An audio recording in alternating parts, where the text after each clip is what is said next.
today. Right now, we have the pleasure of speaking with Loyce Pace. She is Assistant Secretary for Global Affairs from the Department of Health and Human Services.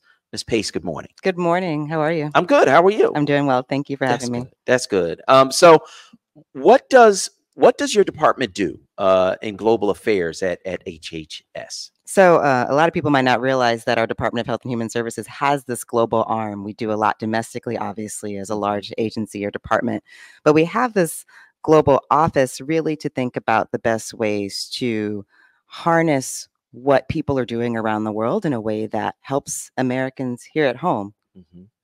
And so we have a lot of exchanges that we do with countries around the world, a lot of ways that we're showing up in different dialogues with other governments who are dealing with some of the same issues. And it's really important, especially when we think about health disparities, the ways that we can be showing up in these other spaces and again, learn those lessons. Yeah. Well, there are a lot of lessons that we need to learn. I know you worked on the COVID pandemic. Of course, it killed over 1 million Americans, more than 3 million people worldwide. You worked on the Biden-Harris transition team, and that was your focus there.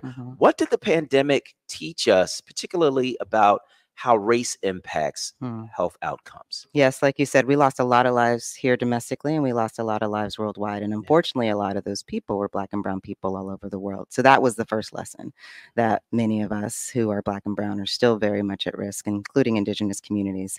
What we also knew, though, and saw and learned was how these very communities could come together to support and help one another. In that time of crisis, you saw the continent of Africa do quite well in the pandemic. It was still hard, of course, on many countries there, but there are many ways that their community-based programs and services, their health workers, the people who are really showing up for each other, were really there to say, okay, this is what we can do in this moment when no one else necessarily is going to be able to dive in and save us. I would think that they learned a lot, given some of the other pandemics that they've dealt with, Ebola and that sort of thing. That's right. That they could apply when COVID came along. That's absolutely right. So you have, as you said, issues like Ebola, which was a real lesson for West Africa in particular, but Ebola has hit countries like the Democratic Republic of Congo.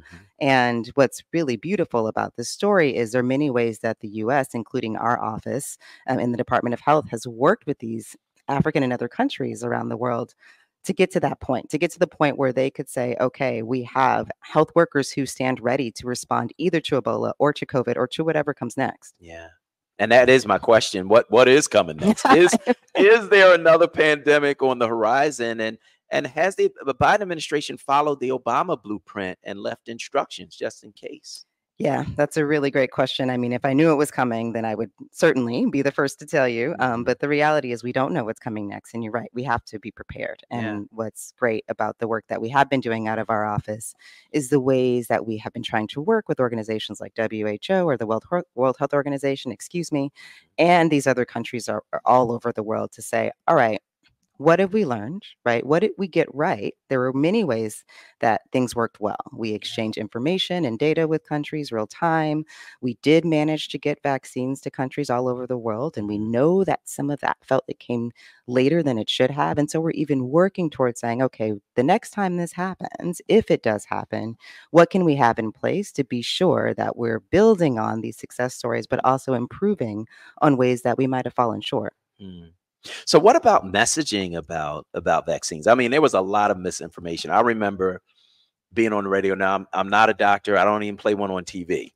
But I knew that if there was a virus, that viruses spread person to person, and it doesn't care what you look like, where you come from, etc. It's looking for the human host. I had people calling me saying Black people can't get it. Well, look, I remember when I was in the COVID board, and something that was really important to me were ways that we could get vaccines to people in this country, in communities all over this country, but also ways that we could, when we came into these seats, get vaccines to people all over the world. So I know that there were a lot of people who were able to line up for this vaccine, and I was really happy that we were able to work with community leaders, faith leaders, political leaders to make that happen. Again, not just in the U.S., not just where I'm from in Los Angeles, for example, but Lagos, Joburg, Barbados and elsewhere. So, again, as you're saying, there are plenty of ways that we can say, how could we have gotten that even more right than we did? And Yeah. how can we ensure that people don't feel left behind? Because that's something that hits me hard, having been a community leader myself, right? I haven't been in government my whole career. This is my first time in government. And, Okay. when I'm doing this work, I really think back to the faces and voices with whom I've interacted over my 20-year career. And frankly, who I was and who my Yeah. family has been in this too. I think we all have these very personal experiences when it Sure. comes to COVID or anything else. Sure. So then that gets to the vaccine hesitancy, right? And it goes back to information and how information is disseminated and what people believe and how government can be more nimble. I didn't think, as this thing was happening, well, you had another administration, they had a whole different approach. Let's act like it's not real. But in terms of getting information to people about the vaccines and their efficacy, what did you learn about that? We learned a few things, honestly. We learned that messengers matter, and that's just tried and true public health. So who shows up to say what to whom is everything. And you have to work with trusted leaders, right? And not just leaders in this very traditional sense, but anyone who's showing up with the right message and with the right heart to give that message is a person that I want to be working with. So that's thing one. Thing two is being really honest about what we don't know. And I think that was really hard for a lot of public health professionals, a lot of people who pride themselves on being expert and frankly are looked to as experts. But I think in our most honest, effective moments, we could step back and say, goodness, there's a lot we're still trying to understand. So what we do know right now is that this is working, right? And this is why we'd like you to move in this direction, with these protocols, with these other pieces of advice that we are offering people. And then we say, and we will come back to you if something changes, right? If we learn something new, we're just going to keep fighting for you. And that's why the vaccines are so important. We didn't have vaccines from the jump, right? But then as we had those and we could say, oh, wait, this is working. All right, we need y'all to line up and be sure that we are protecting ourselves with every tool in our toolbox. Well, I watched you. You came in with a mask on. That's number one. I did. We're in here all loosey-goosey, right? You came in with a mask on. I went to shake your hand. You shook my wrist. You was like, no, I'm not touching anybody's hands. So you still have some protocols that you are personally. I do actually, because and I freely share this with people. So I consider myself a bit higher risk. I have people in my community who are higher risk. And so I'm very cautious with them and for them. And that's the point, right? And I think that is the hard part of COVID and other parts of public health is when we ask people to analyze the information for themselves to some degree and take the steps they feel they need to take. There's some people who feel comfortable, especially now that they're vaccinated, to move freely. And I think that that's important and okay. And then there's others of us who, need to be a bit more cautious or careful. And that's, and we can coexist. That's the beauty of this too. Yeah. Now, there was a large global vaccine study that just came out that talked about people who took the vaccine having small increases in neurological, blood, and heart-related conditions. Are you familiar with that study? I'm not familiar with that study, actually. So, so that came out, and I did talk with some doctors about it. They said that it's a small risk, but the risk is there. Yeah, it's important to keep gathering information on the effects of any vaccines, not just COVID vaccines. It's one of the reasons why we think in my office and in this government, it is so important to continue working with World Health Organization, who is very closely tracking this. I mean, it's one of the greatest studies that we can have in public health, arguably, given everyone around the world was affected by COVID. And so we'll learn more and more. But, it's to be clear, the vaccines are still safe and effective based on the data that we have. And we'll continue to operate with that in mind and again continue to study what else we might want to learn from this experience. Cool. Well, let's talk about some stuff that's happening internationally. So Israeli raids crippled the Gaza Strip's second largest hospital last week. It wasn't the first time. The war's killed about 29,000 Palestinians, mostly civilians, and Israel has repeatedly targeted hospitals. My question to you, what conversations is your department having with your international counterparts about the health crisis that this is creating, and are we doing anything about it? Yeah, so I think the president and hopefully the VP, you've heard talk about this. One thing that we're able to do in the Department of Health is work with other health secretaries, they're often called health ministers in other parts of the world. And we have been able to actually sit down with them and understand what we all could be doing collectively to really shine a light on what's happening to Palestinians right now or in other conflict zones. Yeah. The one role that I have been playing is I've been able to sit on the board of the World Health Organization.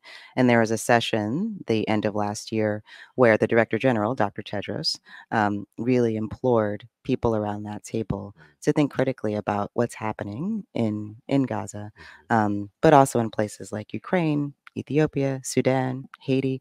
I mean, the conflicts are really causing a problem, Right. and increasing people's risk of poor health outcomes all over the world. And it's important for us to acknowledge that. And I think as health leaders really show up for those people who are suffering under the weight of those conflicts. There's an African proverb, I think, that says, when elephants fight, the ground beneath them or the grass beneath them suffers. And I think that's what we're seeing play out. And importantly, we can hold both. You know, we can acknowledge that the terrorism that led to this conflict is atrocious and that there's civilians who we need to help in this moment.